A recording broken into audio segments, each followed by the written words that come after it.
y'all. This is Jade. I'm Gabby. And this is the filter-free podcast that we're going to be starting. We've been talking about doing a podcast for a few years now. A bunch of topics. Me and Gabby have been friends 27 years, which is crazy to think about, especially when you look at like friendships now and how, you know, a lot of people come and go in your life, and to have a long-term friendship like you and me is such a blessing, and it's very rare. So with that being said, today we're going to talk about our friendship and how we've been able to maintain this for such a long time.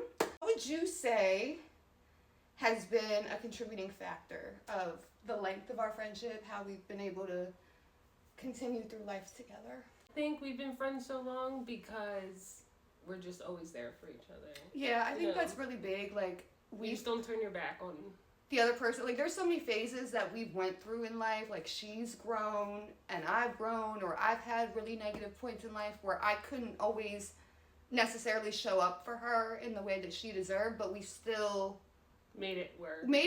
You know, you have to really have unconditional love. And I think in this generation, like, people talk about unconditional love, but it's not really unconditional. It comes with conditions, and we don't have that. I also think, and I was telling her this earlier, especially in female friendships, it's very hard because, you know, there's that secret jealousy. We are genuinely happy for each other. She could become rich tomorrow, and I would be so happy for her. I'd be supportive of her. There's no secret animosity of the other doing more or being more successful than the other. She has supported me through my platform and the success that I've gained on social media. And I've, you know, supported her through her journey. She's going to real estate school. Sell a house. That's your girl. Yeah, you know, a hating ass bitch is hereditary. It really is hereditary. If that for us, we don't exhibit that. You know, you have to really trust somebody. I think we really trust each other. So. I think another reason we've been friends for so long is you have to be, like, honest with people. Like, I've had a lot of friends that just, like, anything I say, they, like, agree to.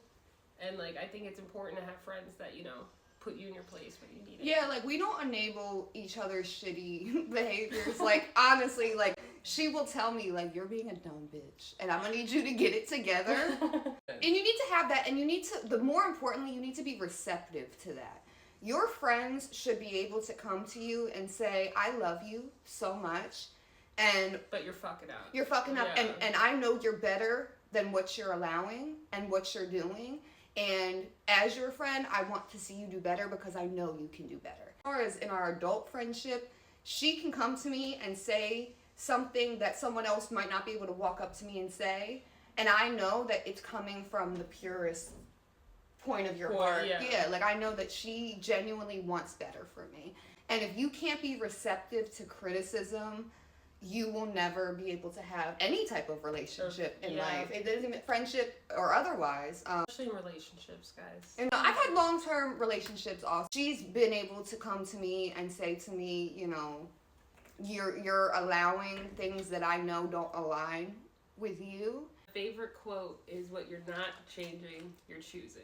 Yeah. That's my favorite. Yeah, because it you know, if you are in a situation and you are not getting yourself out of that situation, you can no longer play the victim. Something you're deciding and choosing for your life. And I love that you've always been able to, like, obviously you're gonna have arguments with your friends. Yeah, we weren't friends this long with rainbow and sunshine. I'll tell you a few stories, but we became friends because we were next door neighbors. One day I was, like, playing outside and she came over, and we've been friends ever since. But yeah, we hated each other.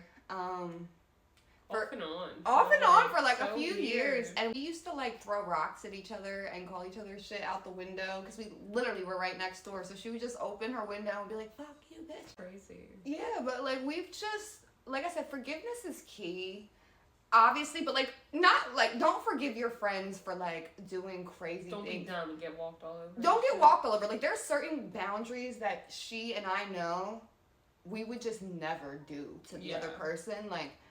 And if you don't have that loyalty within you, you are just not ever going to, there has to be a sense of loyalty. But forgiveness is key.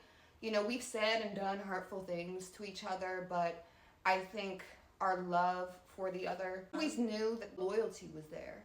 Like nobody, we've seen each other through, especially in childhood. We both came from really rough upbringings, which we'll talk about.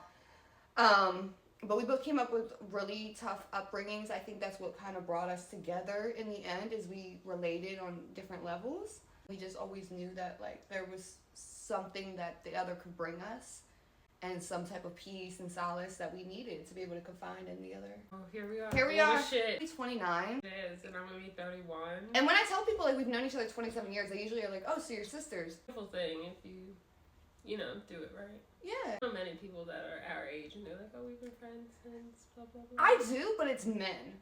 You know, it's very hard with women to maintain that, right? Because there's always this feeling as a woman that you have to be a certain way, and when you see other women getting praised for being that way, I think a lot of women can't not be jealous of that instead of inspired. I think we inspire each other instead of envy each other. You know, I don't want to be in a room with women who aren't doing better than me. If I'm in a room with women who are doing better than me, I'm going to be learning something. So I want to be around positive women who have attributes that I don't, so I can learn. Being a hating ass bitch ain't gonna get you nowhere. You're getting nowhere. It's not gonna get you anywhere. So for me, hold on, I gotta repeat that. If you like this podcast, let us know. Leave a comment on different topics that you want us to talk about. I know we have a few of our own that we're gonna talk about. So yeah. Adios.